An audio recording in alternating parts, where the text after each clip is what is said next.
Hi guys, welcome back to channel. இன்னைக்கு நம்ம இந்த ட்ராமாவோட நெக்ஸ்ட் எபிசோட் தான் பார்க்க போகிறோம். இப்போது கொஞ்சம் காலம் கழிச்சு நம்ம ஆஜின் பெரிய ஆக்ட்ரஸ் ஆயிடுறாங்க. தன்னோட அப்பாவை நம்ம இப்படி கொலை பண்ணிட்டோமே அப்படின்னு சொல்லி நம்ம ஆச்சின் கொஞ்சம் கூட கில்ட்டியாக ஃபீல் பண்ணாமல் அவங்களோட லைஃப்பில் மூவ் ஆன் ஆகி அவங்க நினச்ச மாதிரி பெரிய ஸ்டார் ஆகிட்டாங்க. இப்போ நம்ம ஆச்சின் ஒரு அவார்ட் ஃபங்க்ஷனுக்காக வேற ஒரு பாப்புலரான ஆக்டர் கூட வராங்க. இப்படி அவங்க ஹாப்பியாக ரெட் கார்பெட்டில் நடந்து வர அவங்க ஸ்லிப் ஆகி கீழே விழ போக அவங்க ட்ரெஸ் தடுக்கி விட்டு அப்போ அந்த ஆக்டர் தான் வந்து ஹெல்ப் பண்ணுறாங்க. இதை சுற்றி இருக்க மீடியா பீப்புள்ஸ் எல்லாம் பயங்கர ஆர்வமாக ஃபோட்டோஸ் எடுத்துக்கிறாங்க. நம்ம ஆச்சின் இப்படி ஹாப்பியாக ஸ்பீச் கொடுத்துட்டு இருக்கிறது எல்லாத்தையுமே ஜுன்சு வந்து ஏர்போர்ட்டில் இருக்க டிவி மூலமாக பார்த்துட்டு தான் இருக்காரு. இன்னொரு பக்கம் நம்ம ஆஜினோட ஸ்கூல் ஃப்ரெண்டான ஜேஹோ அவங்களும் ஜெயிலேருந்து ரிலீஸ் ஆகி வந்துட்டாங்க போல். அவங்களும் இப்போ நம்ம ஆஜினோட அவார்ட் ஷோலாம் பார்த்துட்ருக்காரு. ஹேனோ லீனாவும் என்னதான் பெரிய ஆக்ட்ரஸாக இருந்தாலும் அவங்க ரெண்டு பேரும் டேட்டிங் தான் பண்ணிருக்காங்க. ஆனால் மீடியாவுக்கு இது ரொம்ப பிடிச்சிருக்கு. இருந்தாலும் இவங்க ரெண்டு பேருக்குள்ள நிறைய மிஸ் அண்டர்ஸ்டாண்டிங் வரதுனால ரொம்ப காலமாக நம்ம ஹேன் வந்து அவங்கள பிரேக்கப் பண்ணிக்கலான்னு சொல்லுவாங்க. ஆனால் லீனா அதுக்கு சுத்தமாக விட மாட்டாங்க. உடனே ஹேன் கையை பிடிச்சி, இந்த கையில் தான் நீ ஆஜினை பிடிச்ச கூட, நான் அதை க்ளீன் பண்ணுறேன் அப்படின்னு சொல்லி கொஞ்சம் வியர்டாக பண்ணேன். இதுக்கும் மேலே என்னால் பொறுத்துக்க முடியாது, தயவு செஞ்சு நம்ம ரெண்டு பேர் பிரேக்கப் பண்ணிக்கலாம் அப்படின்னு நம்ம ஹேண்ட் சொல்ல, அது கேட்டதும் நம்ம லீனா மறுபடியும் ரொம்ப எமோஷனல் ஆகி அவங்கள கன்வின்ஸ் பண்ண பயங்கரமாக ட்ரை பண்ணுறாங்க. இது எல்லாமே ஆஜின்னால தான் வந்துச்சு அப்படின்னு சொல்லி அவங்க நினைக்க, அடுத்த சீன் ஷூட்டிங் ஸ்பாட்டில் நம்ம ஆஜின் வந்து லீனாக்கு ஜூனியரில். ஸோ அவங்களுக்கு ஒரு சின்ன ரோல் கொடுத்துருப்பாங்க. மலையில் நனைஞ்சிட்டு வந்து நம்ம லீனா கிட்ட ஹெல்ப் கேட்குற மாதிரி. ஆஜினும் நல்லா தான் பண்ணுவாங்க. ஆனால் லீனா இருந்துட்டு நீ பண்ணுறது சுத்தமாக சரியில்லை அப்படின்னு சொல்லி அடுத்த டேக் போவாங்க. இந்த மாதிரி 1 2 இல்லை, ஆல்மோஸ்ட் 20-30 டேக் எடுத்தோம். நம்ம ஆஜின் பண்ணுற ஆக்டிங் சுத்தமாக நல்லாவே இல்லை அப்படின்னு சொல்லி நம்ம ஆஜினை மலையிலே நிலைய விட்டு ரொம்ப டார்ச்சர் பண்ணிட்டு இருப்பாங்க. அப்புறம் டேரக்டர் லீனா கிட்ட சொல்கிறாங்க, இதை பாருங்கள் மேடம், அந்த பொண்ணு வந்து ஜூனியர், நம்ம தான் அவங்களுக்கு சொல்லி தரணும், ப்ளீஸ் எங்களுக்காக இன்னொரு வாட்டி இன்னொரு சான்ஸ் கொடுங்களா அப்படின்னு சொல்ல, அதெல்லாம் முடியாது, ஷூட்டிங்கை பேக் பண்ணுங்க அப்படின்னு சொல்லிட்டு லீனா அந்த இடத்த விட்டு போயிடுறாங்க. அப்புறம் டேரக்டர் ஆஜின்ட்டு சொல்கிறாங்க, நீங்கள் லீனா கிட்ட சாரி கேளுங்க, இந்த ப்ராப்ளமாக நம்ம சீக்கிரமாக சால்வ் பண்ணி ஆகணும் அப்படின்னு சொல்லி. அடுத்த சீனில் நம்ம ஹேண்ட் வந்து அந்த என்டர்டைன்மெண்ட் கம்பெனியோட சிஇஓ ஆன மிரியை தான் மீட் பண்ணுறாங்க. நான் ஆல்ரெடி லீனாவை பிரேக்கப் பண்ணிட்டேன், ஆனால் அவள் அதை அக்செப்ட் பண்ணிக்க மாட்டேங்கிறா. நீங்கள் தான் இதுலேருந்து எனக்கு ஏதாவது ஹெல்ப் பண்ணி சொல்யூஷன் கொடுக்கணும். நெக்ஸ்ட் வீக் வரப்போகிற ஷூட்டில் ஆஜின் உங்க கூட தான் ஆக்ட் பண்ண போகிறேன், நீ எவ்வளோ கொஞ்சம் நல்லா பத்திரமா பார்த்துக்கோ, நம்மளோட ஃபேமிலி மாதிரி ட்ரீட் பண்ண அப்படின்னு சொல்ல, அப்போ அவங்களுக்கு ஒரு கால் வருது. என்ன மறுபடியும் லீனா என்ன பண்ணி வச்சா இப்போ அப்படின்னு சொல்லிட்டு அவங்க அங்கேருந்து கோவமாக கிளம்பி வராங்க.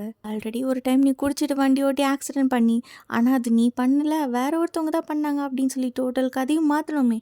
இந்த விஷயம் மட்டும் வெளில தெரிஞ்சால் என்னாகும், உன்னோட கரியர் மட்டும் இல்லை, உன் மொத்த லைஃபும் வேஸ்ட்டாக போகிறோம் அப்படின்னு சொல்லிட்டு மீறி அங்கேருந்து திட்டிட்டு போக, பின்னாடியே நம்ம லீனா கெஞ்சிட்டு போகிறாங்க. எல்லாத்தையுமே தூரத்துலேருந்து நம்ம ஆஜின் வந்து பார்க்குறாங்க. அப்போ அவங்களோட மேனேஜர் வந்து சொல்கிறாங்க, இந்த மாதிரி பொண்ணுங்களை எப்படி ஹேண்டில் பண்ணணும்னு எங்கள் மேடம்க்கு நல்லாவே தெரியும். ஒரு ஒரு ஆக்ட்ரஸோட அவங்களோட பர்சனல் டீட்டெயில்ஸ், பர்சனல் லைஃப் எல்லாமே ஒரு ஸ்டாக் ஃபைல்ஸாக அவங்க வச்சுருக்காங்க. இன்கேஸ் ஏதாவது தப்பாக நடந்துச்சுன்னா அது மட்டும் வெளில வந்துச்சுன்னா அவங்களோட டோட்டல் லைஃபே போயிடும். இந்த சீனில் நம்ம லீனா நம்ம ஹீரோயின் போயிருக்க அதே பார்லர் தான் வந்திருப்பாங்க. அப்போ நம்ம ஹீரோயின் வந்து அவங்கள பயங்கரமாக வார்ன் பண்ணுறாங்க. ஆனால் அதெல்லாம் எதுவும் நம்ம லீனா கேட்குற மாதிரி தெரில. இந்த சீனில் இப்போ நம்ம ஹீரோயின் வந்து லிஃப்ட்டில் போயிட்டுருப்பாங்க. அப்போ ஃபுட் டெலிவரி பண்ணுற ஒரு ஆள் நம்ம ஹீரோயினே ஊற்று பார்த்துட்டு அவங்களோட லிஃப்ட்டில் ஜாயின் பண்ணிக்குவாங்க. அதுக்கப்புறம் நம்ம ஆஜினும் அவங்களோட மேனேஜர் கூட போயிடுறாங்க. பின்னாடியே அந்த ஆள் ஃபாலோ பண்ணிட்டு வராங்க. ஆனால் அதுக்குள்ளே நம்ம ஆஜின் வந்து கிளம்பி போயிடுறாங்க. அது யாருன்னு பார்த்தா நம்ம ஆச்சினோட ஸ்கூல் ஃப்ரெண்ட் ஜேஹோ தான். நம்ம ஹீரோன்னு நினச்சி அவங்க ரொம்ப சந்தோஷப்படுறாங்க, இப்படி அவள் நினச்ச மாதிரி பெரிய ஆள் ஆயிட்டா அப்படின்னு. அப்புறம் நம்ம ஆச்சின் அவங்களோட மேனேஜர் கிட்டே கேட்குறாங்க, நீ இதுக்கு முன்னாடி லீனாவோட மேனேஜராக தானே இருந்த, அவனை நல்லா ட்ரீட் பண்ணாலா, எப்படி பார்த்துக்கிட்டா? ஏன்னா லீனாவுக்கு என்ன சுத்தமாக பிடிக்காது, இன்கேஸ் என் மேலே இருக்க கோவத்தை உன் மேலே காட்டினானா தயவு செஞ்சு என்கிட்ட சொல்லு அப்படின்னு சொல்ல, லீனா பற்றி ஆல்ரெடி தெரியுமா, அவள் எல்லாத்துக்கிட்டையும் இப்படி தான் பேடாக பிஹேவ் பண்ணுவாள். இன்கேஸ் அவன் மறுபடியும் என்கிட்ட அந்த மாதிரி எதாவது பண்ணானா மேடம் கிட்ட இருக்க அவளோட ஃபைலை வச்சு நான் அவள் கதையை முடிச்சிடுவேன் அப்படின்னு அவங்க சொல்ல, இப்போ நம்ம ஹீரோவோட ஃபர்ஸ்ட் புக் வந்து ரிலீஸ் ஆகிருக்கு. அதனால அவங்களோட ஃபேன்ஸ் எல்லாம் அவங்ககிட்ட ஆட்டோகிராஃப் வாங்கிட்டு இருக்க சீனில் நம்ம ஹீரோவோட அம்மா அவங்களோட தாத்தாவை போய் மீட் பண்ணுறாங்க. அவங்ககிட்ட 1000 வாட்டி சொல்லிட்டேன், உன்னால் முடியாத பிஸ்னஸில் போய் காசு இன்வெஸ்ட்மெண்ட் பண்ணி மாட்டிக்காத அப்படின்னு. ஆனால் நீ என் பேச்சு கேட்கவே இல்லை, இப்போ மட்டும் நான் இதுக்காக உனக்கு ஹெல்ப் பண்ணணும் அப்படின்னு அவர் சொல்ல, அவரோட பேரனா நான் தான் வளர்த்தேன், அவனுக்கு உங்களால் காசு தர முடியுதா, ஆனால் உங்களோட மருமகளுக்கு உங்களால் ஒரு ஹெல்ப் கூட பண்ண முடியாதா, நீங்கள் எனக்கு காசு தரலைன்னா என்ன, நான் ஜுன்சு கிட்ட போய் கேட்டுக்கிறேன் அப்படின்னு சொல்ல, அந்த பாடி கார்ட்ஸ் எல்லாம் நம்ம ஹீரோவோட அம்மாவை அங்கேருந்து இழுத்துட்டு போயிடறாங்க. அப்புறம் நம்ம ஹீரோ வந்து கேட்குறாங்க, எவ்வளோ நாளாக என்னோட அம்மா இங்கே வந்து உங்களை இப்படி டார்ச்சர் பண்ணிட்டுருக்காங்க அப்படின்னு. நம்ம ஜேஹா அவங்களோட ஆன்ட்டி வீட்டுக்கு தான் வந்திருக்காங்க. இதை பாருப்பா, உனக்கு தான் நான் ஆல்ரெடி என்னோட அக்கௌண்ட் நம்பர் கொடுத்துருக்கேன், நீ அக்கௌண்ட்லேயே காசு போட்டு விட்டால் போதும், நீ நேர்லலாம் வரணும் அவசியம் இல்லை. இன்கேஸ் உன் அங்கிளுக்கு மட்டும் தெரிஞ்சதுன்னா அவ்வளோதான், நம்ம 2 பேரோட கதையும் முடிஞ்சுது. என்னோட தம்பியை நீங்கள் அனாதையாக விடாமல் இத்தனை வருஷமாக கூட வச்சு நல்லா பார்த்துக்கிட்டீங்க, உங்களுக்கு தேங்க்யூ சொல்லலான்னு தான் வந்தேன். இந்த பாருப்பா, உனக்கு உன் தம்பி ரொம்ப பிடிக்கும்னு எனக்கு தெரியும், பட் ஆனால் தன்னோட சொந்த அண்ணாவே அப்பாவை கொலை பண்ணிட்டு ஜெயிலுக்கு போயிட்டு திரும்ப வந்திருக்காங்கன்னு தெரிஞ்சா அவனை எப்படி எல்லாரும் ட்ரீட் பண்ணுவாங்க? அதனால நீ எங்களை விட்டு தள்ளி இருக்கிறது தான் நல்லது அப்படின்னு சொல்லி நம்ம ஹீரோ வெளில போகிறாங்க. அப்போ அவங்க தம்பி வர அதை பார்த்துட்டு அவர் மறைஞ்சிருந்து ரொம்ப ஃபீல் பண்ணி அழுகுறாரு. நெக்ஸ்ட் டே நம்ம ஹீரோ வந்து அவரோட ப்ரொமோஷனுக்காக ஒரு லேடி கிட்ட பேசிகிட்டு இருக்க. இதெல்லாம் தூரத்துலேருந்து அவரோட அம்மாவை வாட்ச் பண்ணிட்டு இருக்காங்க. அந்த மீட்டிங்கை முடிச்சுட்டு நம்ம ஹீரோ இந்த பக்கம் வந்து பார்த்தா நம்ம அர்ஜுனோட ஷூட்டிங் போயிட்டுருக்கு. ஷூட்டிங்கை முடிச்சதுக்கப்புறம் நம்ம அர்ஜுன் இப்படி வர நம்ம ஹீரோ அவங்களே உத்து பார்த்துட்டு இருக்காங்க.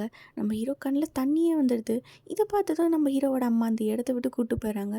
இன்னுமாடா நீ இந்த அர்ஜுன் பின்னாடி சுற்றிட்டு இருக்க, உன்னை எவ்வளோ மோசமாக ட்ரீட் பண்ணா அப்படின்னு அவங்க பேசுறது எல்லாத்தையுமே நம்ம லீனா வந்து பார்த்துட்டு இருக்காங்க. வந்ததுக்கப்புறம் எனக்கு ஒரு ஃபோன் பண்ணுன்னு தோணுச்சா, உங்கள் அம்மாவை பார்க்கணுன்னு உனக்கு தோணுச்சா அப்படின்னு சொல்ல, நீங்கள் ஃபஸ்ட்டு அர்ஜுன் கிட்ட சாரி சொன்னீங்களா, உங்களால் தான் அவளோட லைஃபே இவ்வளோ மோசமாக போச்சு அப்படின்னா இவனுக்கும் அர்ஜுனுக்கும் நடுவில் ஏதோ ஒன்று போயிட்டுருக்கு. நான் இந்த புக் ஆத்தரை மீட் பண்ணியே ஆகணும் அப்படின்னு சொல்லி லீனா அவங்களோட மேனேஜர் கிட்ட சொல்ல, சீனில் நம்ம அர்ஜுனோட பாஸை பார்க்கறதுக்கு நம்ம ஹீரோவோட அம்மா தான் வந்திருக்காங்க. தான் அர்ஜுனோட அம்மா சின்ன வயசுலேருந்து நான் அவளை எவ்வளோ கஷ்டப்பட்டு வளர்த்தேன்னு தெரியுமா, என்னோட சொந்த பொண்ணு மாதிரி பார்த்துக்கிட்டேன். அர்ஜுனோட அம்மா ஆல்ரெடி இறந்துட்டாங்கன்னு சொன்னாலே நான் அவளோட ஸ்டெப் மாம். ஆமாம், நீங்கள் அவளை ரொம்ப பத்திரமா பார்த்துக்கிட்டீங்க. சின்ன பொண்ணுன்னு கூட பார்க்காம அவளை வீட்டை விட்டு வெளில துரத்திட்டீங்கல்ல. நினைக்கிற மாதிரி சாதாரண பொண்ணு கிடையாது அவள் ஒரு ஈவில். அவெல்லாம் இந்த மாதிரி ஆக்ட்ரஸ் ஆகிறதுக்கு தகுதியே இல்லாதவ. தெரியுமா, அர்ஜுனோட அம்மா ஒரு ட்ரக் அடிக்ட், அவங்க அப்பா ஒரு கிரிமினல். ஏற்பட்ட ஃபேமிலியிலேருந்து வந்த ஒரு பொண்ணுக்கு எப்படி இவ்வளோ பெரிய ஸ்டார் ஆக முடியும்? அது மட்டும் இல்லாமல் அவளோட அப்பா இருந்தது எப்படின்னு தெரியுமா, அது ஆக்சிடென்ட் இல்லை, அவரை கொலை பண்ணியிருக்காங்க. அது யாருன்னு தெரியுமா, அர்ஜுன் தான் கொலை பண்ணா. தயவு செஞ்சு நான் சொல்கிறது கேளுங்க, அவளை விட்டு நீங்கள் தள்ளியே இருக்கிறதா பெட்டர் அப்படின்னு அவங்க சொல்லிட்டு இருக்க. அந்த இடத்துக்கு நம்ம அர்ஜுன் வந்துடுறாங்க. என்ன ரொம்ப நல்லாவே இருப்ப போல் அப்படின்னு சொல்ல, என்ன பார்க்க தான் நீங்கள் வந்தீங்களா, இனிமேட்டு உன்னை லைஃப்பில் பார்க்கவே கூடாதுங்கிறதுக்காக தான் வந்தேன், நான் சொன்னதை பற்றி கொஞ்சம் திங்க் பண்ணி பாருங்கள் அப்படின்னு சொல்லிட்டு நம்ம ஹீரோவோட அம்மா அந்த இடத்த விட்டு போகிறாங்க. பாராஜின், நீ உன் கரியரில் மட்டும்தான் ஃபோக்கஸ் பண்ணணும். இந்த மாதிரி ஆளுங்க என் லைஃப்பில் நான் நிறைய பார்த்துருக்கேன். அதுக்கப்புறம் இந்த மாதிரி நடக்காமல் நான் பார்த்துக்கிறேன். இதுக்காகவே இனிமேட்டு நான் ரொம்ப நல்லா ஹார்ட் ஒர்க் பண்ணுறேன் அப்படின்னு நம்ம ஆஜின்னு சொல்லிட்டு அந்த இடத்த விட்டு போகிறாங்க. அப்புறம் அந்த இடத்துக்கு லீனா வந்துடுறாங்க. என்ன உன்னோட அம்மா கூட உனக்கு சப்போர்ட்டுக்கு இல்லையா, தேவையே இல்லாமல் என்னோட பிஸ்னஸ்குள்ளே இன்வால்வ் ஆகுற, நீ இன்னும் கொஞ்ச நாள் இந்த இண்டஸ்ட்ரியில் ட்ராவல் பண்ண நினைக்கிறேன், ஸோ என்கிட்ட இருந்து தள்ளி இருக்கிறது தான் உனக்கு பெட்டர் அப்படின்னு சொல்லிட்டு நம்ம ஆஜன் அந்த இடத்த விட்டு போகிறாங்க. சீன்லேயே லீனா ஜுன்சுவை தான் பார்க்க போயிருப்பாங்க. பார்த்ததும் நம்ம ஜுன்சு கிட்ட கொஞ்சம் ஃப்ளர்ட் பண்ணுற மாதிரி பேசிட்டு, உங்களுக்கு கேர்ள் ஃப்ரெண்ட் இருக்கா, நம்ம டின்னர் போகலாமா அப்படின்லாம் கேட்க, நம்ம ஹீரோக்கா அவங்க மேலே சுத்தமாக இன்ட்ரெஸ்டே இல்லை. சீனில் நம்ம ஆஜன் வந்து அவங்களோட மேனேஜர் கிட்ட சொல்கிறாங்க, கொஞ்சம் ஃபைல்ஸ் எல்லாம் எடுக்க வேண்டியிருக்கு, ஸோ ஆஃபீஸ் போகலாமா அப்படின்னு. இப்போ அந்த விஷயத்த லீனாவுக்கும் டெக்ஸ்ட் பண்ணிடுறாங்க. நம்ம ஆஜன் இப்போ மீரியோட ஆஃபீஸ் வந்ததும் லிஃப்ட்டை போய் ஓப்பன் பண்ணலான்னு பார்க்குறாங்க, ஆனால் அது ஒர்க் ஆகலை. உடனே ஸ்டெப்ஸ் ஏறி அவசர அவசரமாக மேலே ஓடி போகிறாங்க. ஆஃபீஸ் உள்ளே போனதும் நம்ம ஆர்ஜின் பயங்கரமாக அந்த மொத்த ஆஃபீஸ்லேயும் அவங்களோட ஃபைல்ஸ் தேடிட்டு இருக்காங்க. அவங்களோட பாஸ்ட் லைஃபோட டாக்குமெண்ட்ஸ் எல்லாம் மீறி அவங்களோட லாக்கரில் வச்சுருப்பாங்கல்ல, அந்த டாக்குமெண்ட்ஸ் எல்லாம் எங்கே இருக்குது, ரெக்கார்ட்ஸ் எல்லாம் எங்கே இருக்குதுன்னு சொல்லி தேடிட்டு இருப்பாங்க.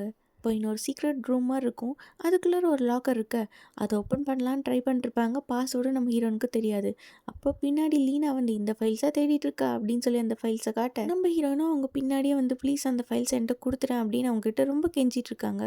அப்படியே ரெண்டு பேரும் பேசிகிட்டே பார்க்கிங் லாட் வந்துடுறாங்க. ஹீரோனும் அவங்களோட கோவத்தெல்லாம் கண்ட்ரோல் பண்ணிட்டு பயங்கர பொறுமையாக பேசுகிறாங்க அந்த ஃபைல்ஸை தர சொல்லி.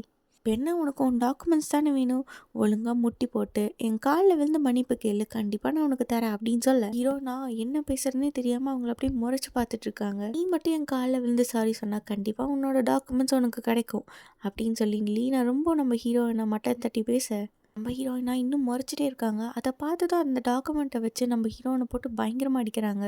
நம்ம ஆஜனும் எல்லா அடியும் வாங்கிட்டு சைலண்ட்டாக கம்முனி நின்றுட்டுருக்காங்க. இப்போ யாரோ ஒருத்தர் கார் டோரை வேகமாக சாத்துற சவுண்டு கேட்குது. யாருன்னு பார்த்தா பின்னாடி நம்ம ஹீரோ தான். நம்ம ஆஜின் இப்படி கஷ்டப்படுறத பார்த்து அவருக்கு என்ன பண்ணுறேன்னே தெரில. ஹெல்ப் பண்ணலாமா இல்லை அவங்களை இக்னோர் பண்ணலாமான்னு தெரியாமல் நம்ம ஹீரோ அப்படியே முழிச்சிட்டு நிற்க, நம்ம ஆஜினும் எதுவும் பேசாமல் சைலண்ட்டாக பார்த்துட்டே இருக்காங்க.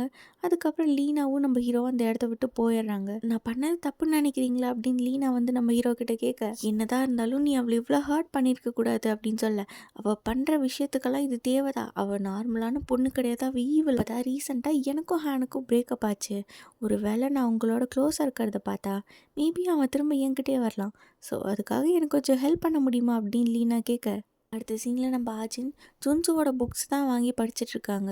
அங்கே கட் பண்ணால் இங்கே நம்ம ஹீரோ அவங்களும் நம்ம ஆஜினோட மூவிஸ் இன்டர்வியூஸ்ன்னு சொல்லி அவங்கள பற்றின வீடியோஸே தான் பார்த்துட்ருக்காங்க. நெக்ஸ்ட் டே அவங்களோட டீம்மேட்ஸ் எல்லாருமே ஆனிவர்சரி செலிப்ரேட் பண்ணிருப்பாங்க. அந்த பார்ட்டியிலேருந்து நம்ம ஹேண்ட் மட்டும் தனியாக போகிறாங்க. என்னாச்சுன்னு பார்த்தா திடீர்னு அவங்க உடம்பு சிக்காயிடுச்சு.